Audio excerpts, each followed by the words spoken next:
Cricket with Ajit में आप सभी का स्वागत है। बड़ी खबर आ रही है चैंपियंस ट्रॉफी को लेकर के। फाइनली टीम का अनाउंस हो चुका है। वैसे अनाउंस तो पहले ही हो चुका है, लेकिन अब कुछ चेंजेस के साथ में दोबारा टीम इंडिया की अनाउंसमेंट आई है टीम की। और बड़ी खबर ये है कि जसप्रीत बुमराह टीम से बाहर हो चुके हैं और चैंपियंस ट्रॉफी में वो खेलने वाले नहीं है। जसप्रीत बुमराह का स्थान पे यहाँ पे लिया गया है हर्षित राणा को। कभी कभार वही हो रहा है इस टीम में कि एक खिलाड़ी को इतना डाल के ऊपर चढ़ाया जा रहा है कि गिरने के बाद वो चोट ना लगे, वो मर ही जाए। और वही कई खिलाड़ियों के साथ में हुआ है।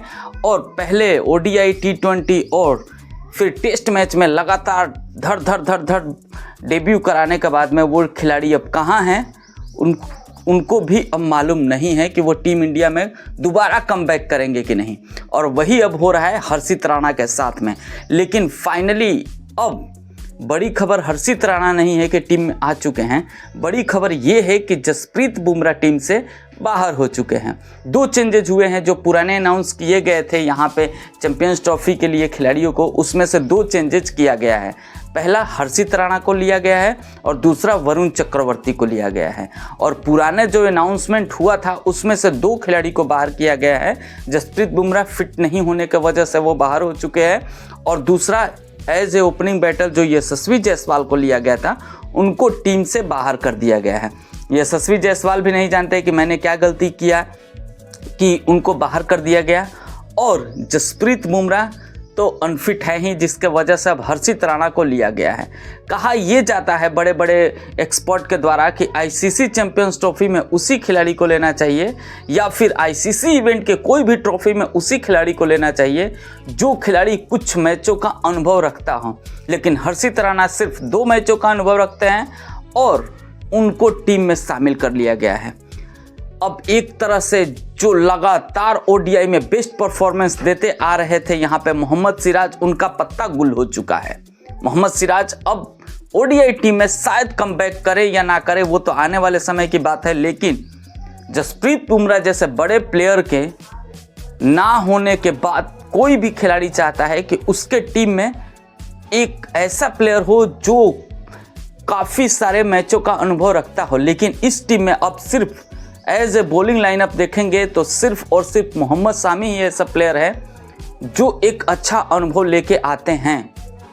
लेकिन फिर भी जसप्रीत बुमराह के ना रहने की वजह से ये अब गेंदबाजी लाइनअप 50% कमज़ोर हो जाती है।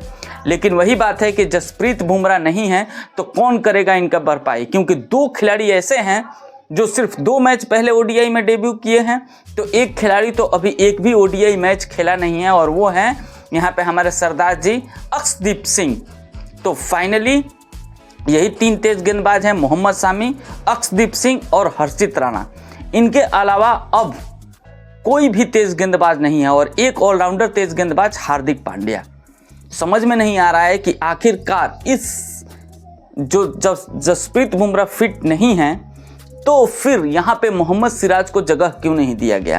क्या आप ऐसे 2 तेज गेंदबाज के साथ में जाना चाहते हैं जिसके पास में ओडीआई का कोई भी अनुभव ही नहीं है और जिस तरह का एशिया के अंदर प्रदर्शन किए हैं यहाँ पे सिराज, क्या उनकी जगह क्यों नहीं बनी? सवाल तो पूछे ही जाएंगे। साथ ही साथ सवाल ये पूछे जाएंगे कि क्या जसप्रीत बुमराह 100% अनफिट हैं? हमने जसप्रीत बुमराह को क्यों सेलेक्ट किया था? क्योंकि जसप्रीत बुमराह पाकिस्तान के मैच के बाद में फिट हो जाते और हमें तो ये पता है कि जिस तरह का फॉर्मेट हमें टॉप 4 में पहुंचना ही पहुंचना है और सिर्फ 2 ही मैच खेलना था जसप्रीत बुमराह को। और यदि जसप्रीत बुमराह 80 या 70% फिटनेस के साथ में भी टीम में अवेलेबल होते तो उनको 10 ओवर फेंकने में कोई दिक्कत नहीं थी। और जसप्रीत बुमराह 70% फिट पे भी किसी के 100% किसी गेंदबाज के फिट के बराबर है। और जसप्रीत बुमराह का रहना ही विरोधी प्लेयरों के मानसिकता में चेंजेस ला देता है। और जसप्रीत बुमराह, मैंने आपको एक वीडियो में फेसबुक लाइव में बताया था कि जसप्रीत बुमराह यदि 70 या 80% फिट होंगे तो वो खेलना चाहेंगे। लेकिन ये जो आईपीएल कोर कमेटी है ना, ये मुंबई इंडियंस फ्रेंचाइजी इतनी बड़ी फ्रेंचाइजी है कि वो बीसीसीआई के ऊपर में दबाव इतना ज़्यादा डाल देगा कि नहीं बीसीसीआई सेलेक्ट करेगी उनको।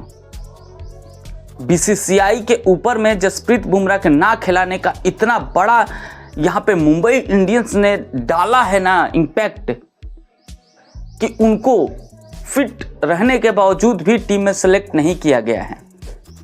आप जसप्रीत बुमराह से पूछेंगे तो वो साफ साफ कहेंगे कि यदि मैं 50% भी फिट हूं और आईसीसी इवेंट है और भारतीय टीम का रिप्रेजेंट करने का मुझे मौका मिलेगा तो मैं करूंगा, लेकिन उनको तो पता ही नहीं चलने दिया जाएगा कि आपको ना खिलाने के सबसे बड़ा रीज़न कौन है। मुंबई इंडियंस जैसी बड़ी फ्रेंचाइजी बीसीसीआई के ऊपर में इतना बड़ा दबाव डाल दिया ना कि 80% तक फिट होने के बावजूद भी जसप्रीत बुमराह आईसीसी के इस ट्रॉफी में नहीं है, और उसका सबसे बड़ा रीज़न है मुंबई इंडियन। जसप्रीत बुमराह का ना होना 50% यहाँ पे बॉलिंग लाइनअप को कमज़ोर करता है, और मुझे नहीं अब आशा है कि भारतीय टीम जसप्रीत बुमराह के साथ साथ ये जो दो यहाँ पे एक्सपेक्टेड गेंदबाज को चुना गया है, जो एक भी मैच नहीं खेला है और एक सिर्फ 2 मैच खेला है, और यही गौतम गंभीर और अजीत आगरकर ये बोलते हैं कि आईसीसी इवेंट में ऐसा प्लेयर को होना जरूरी है जो कुछ मैचों का अनुभव रखता हो। पता नहीं क्या कर रही है ये टीम। यदि अच्छा करती है तो बेहतर है, वरना यदि गलत भी करती है एज ए बॉलिंग में तो हमें ये एक्सपेक्ट रखना चाहिए, क्योंकि अनुभवहीन तेज गेंदबाजी के साथ में हमारी टीम ये आईसीसी इवेंट खेल रही है। आपको वीडियो कैसा लगा कमेंट्स करके बताइएगा, और क्या यहाँ पे सिराज को मौका दिया जा सकता था ये भी कमेंट्स करके जरूर बताइएगा। मिलेगा हम आपसे नेक्स्ट वीडियो में। जय हिंद।